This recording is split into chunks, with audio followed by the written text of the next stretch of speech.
Hello everyone, welcome back. In our last video we moved through the first territory, the known unknown. We looked at the silver market as a teaching story, and we saw how much becomes visible to someone who develops the habit and the tools to look. Fundamentals, technical analysis, both built on public available information, both learnable. The territory we are entering today is different, and I want to prepare you for that because some of what we'll be exploring here lands a little bit closer to home. This is the territory of the unknown known. When you made the decision to pursue real change in your life, you made another decision at the same time, whether you knew it or not. Because change in your circumstances always begins with change in yourself. And changing yourself means confronting the places where your beliefs have been doing your thinking for you. That is the unknown known.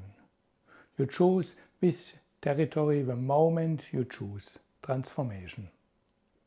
So the question was never whether you'd enter it. The question is whether you understand it well enough to thrive there. How the mind manages reality. Before we go into the silver story, I want to start somewhere more fundamental. I want to talk about how beliefs actually work, because without understanding that, the unknown known is just an interesting concept. With it, it becomes something you can genuinely use. Your mind is extraordinarily powerful. It is also expensive to run. The brain consumes a disproportionate share of your body's energy. And one of the ways it manages that cost is by building shortcuts. When you encounter a situation that resembles something you have seen before, your mind doesn't necessarily run the full analysis again. It recognizes the pattern, retrieves the conclusions that worked last time, and moves on. Fast, efficient, effective. These shortcuts are what we call beliefs, or more precisely, thought habits. Input patterns arrive, conclusions fire, energy saved. Most of the time, this serves you extremely well. You don't rethink gravity every time you pick something up. You don't re-evaluate every social interaction from the first principles. The thought habits run quietly in the background, and life becomes manageable. But thought habits have a property that matters enormously here. They are self-reinforcing. Every time the shortcut fires and the outcome is acceptable, the habit deepens. The groove gets a little bit more worn. The next time the same pattern arrives, the shortcut is even faster. This is efficient, and it is, under certain conditions, quietly dangerous. The belief that served us well. Let me name one thought habit that most of us in the Western world carry, usually without examining it. The belief that institutions are, in essence, fair. That the systems we operate in, the financial market, the legal structures, regulatory frameworks exist for everyone's benefit, are governed by rules that apply equally, and that people in positions of real power would not fundamentally bend those rules for personal gain.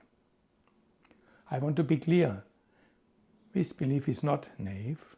For most of the post-war decades in the Western world, it was a reasonable working assumption. Markets functioned with a degree of predictability.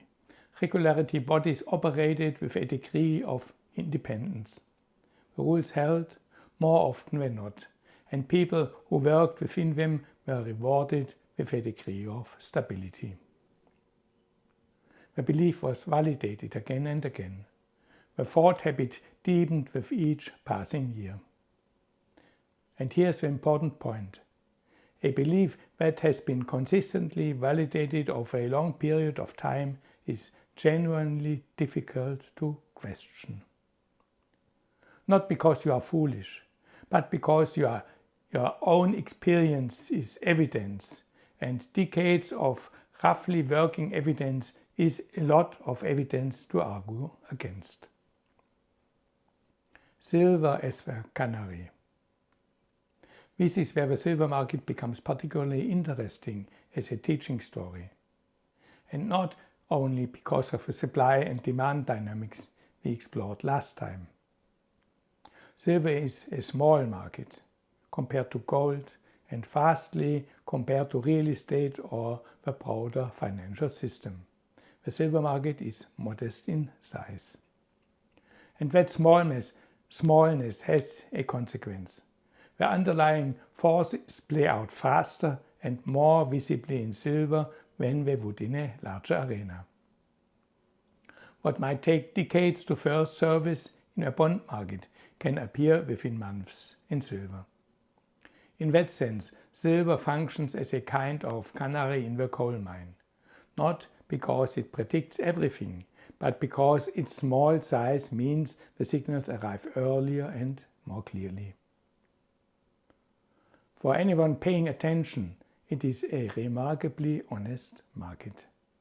But there is another dimension to silver that makes it especially suited for this role, and it connects directly to the unknown known.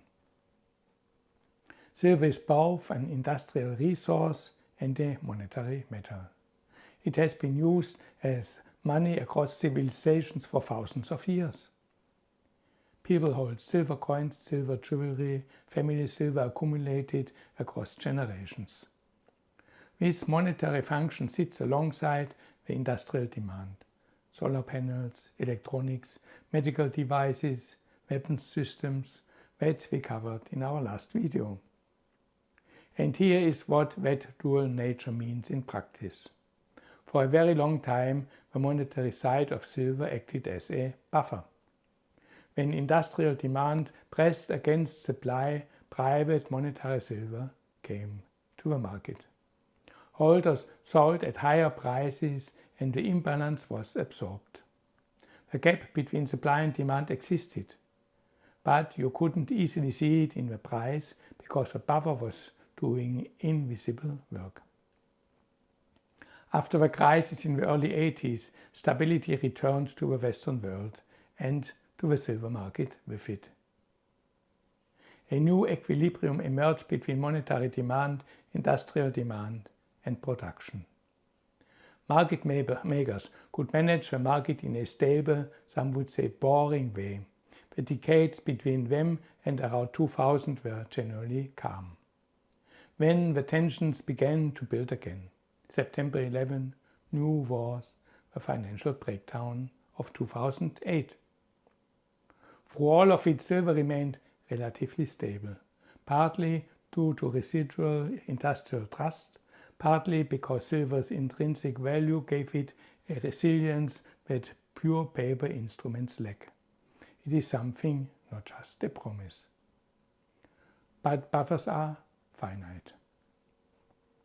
And as the industrial supply deficit widened after year, as strategic metal declarations arrived, as the monetary cushion was gradually drawn down, the underlying structural reality was quietly accumulating. Nothing in the visible price behavior announced what was approaching. The market looked manageable up until it didn't. When the linear model breaks the frame. This brings me to something I find generally useful, a pattern from mathematics that I think illuminates what happened and why it is so hard to see it coming. Consider an exponential curve. It is in its early stages. It barely looks different from a straight line. The rate of change is so gradual that if you plotted a linear approximation alongside it, the two would be almost indistinguishable. For a long time, your linear model would be confirmed. It would predict the next data point reasonably well. You could have no reason to question it. Until you do. Because at a certain point, the exponential curve begins to pull away. The gap between the linear model and reality widens, slowly at first, then faster still. And if you are still operating on the linear assumption, reality starts to look like it's breaking the rules. The belief in institutional stability is a linear model. It tracked reality closely enough for a long time, enough to feel reliable. And then came the moment when it didn't. But here is what I want you to notice about that moment. What people experienced as a sudden shock, a black swan event in the language of economists, was not really the event itself. The supply deficit had been building for years. The buffer had been depleting gradually. The structural forces were in motion long before the price moved. What broke was the frame. The model that had been used to observe and interpret the market simply had no place for what was actually happening. The event was invisible not because it was improbable, but because it existed outside of a field of vision of a model most people were using. And once the frame breaks, there is no gradual correction. The reality that the frame was excluding imposes itself on everyone, all at once. That sudden imposition is what we call the shock. This is worth sitting with you for a moment, because it means the real question is never just what happened. The real question is, what was my frame unable to see? The moralization trap. Now let me bring this back to the unknown directly, with one more layer of a silver story. In the early 1980s crisis, in which two brothers attempted to corner the global silver market, became in the way most people absorbed it a moral story.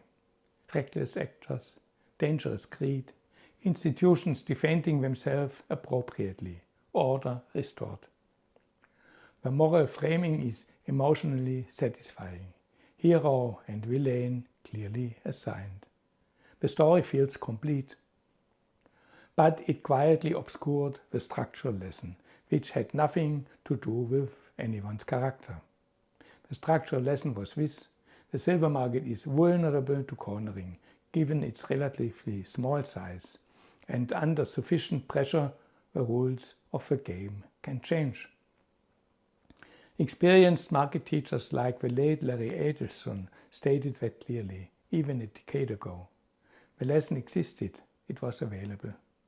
What happened in that the moral narrative had packaged the event in a way that felt like understanding without delivering it. When the thought about habit fires and produces a satisfying conclusion, greed punished, institutions protect us, the mind moves on. The actual structural content of the event doesn't fully land because it feels like you have already processed it. Many people who entered the silver market in 2025 had encountered the Hunt Brothers story as a story. The unknown was sitting right there, but it had been wrapped in a frame that made it feel resolved, historical, irrelevant to the present move. When you receive information through a moral frame, it feels like learning. But that feeling is a trap. The curve works both ways. I want to end with something that matters to me, because everything I've described so far could leave you in a slightly discouraged place. If our beliefs can become traps, if the models that served us can quietly become obsolete, if the thought habits we rely on can filter out exactly what we need to see, what do we trust? Here is what I want you to hold alongside everything else. The same dynamic that makes a comfortable model dangerous also makes quiet, persistent effort transformative. Your own growth, your learning, your developing clarity, your slowly expanding courage also follows a curve that looks deceptively flat for a long time. You do the work, you show up. The progress feels invisible, and it is very easy in that flat section to conclude that it isn't working. But if you understand the shape of a curve, you understand that the flat section is not evidence of failure, it is accumulation. The transformation is building beneath the surface with every step you take. And when it breaks through, it moves faster than you expect. Just as everything you've been holding as stable can suddenly feel like it's shifting beneath your feet. The thought habit that says, this isn't working, I should stop, is just as much a part of the unknown known as the belief in institutional permanence. It is a conclusion that arrives without running the full analysis, and it can be just as expensive. The territory of the unknown known asks something specific of you. Not to become cynical, not to distrust everything, not to develop the capacity, but to develop the capacity to notice when a conclusion arrives too quickly, when the thought habit fires too fast, that the actual information never quite lands. That noticing is a skill, and like all skills, it develops with practice. In our next video, we step into the final territory, the unknown. This is the territory you cannot prepare for, cannot search for, and cannot map in advance. It reveals itself only when you are open enough to receive it. And in that territory, things happen that change everything. Download your worksheet before you go. Spend time with it. It is designed to help you find the unknown knowns that are most relevant to your own journey. If this video provided value to you, follow the channel, like the video and share it to your friends.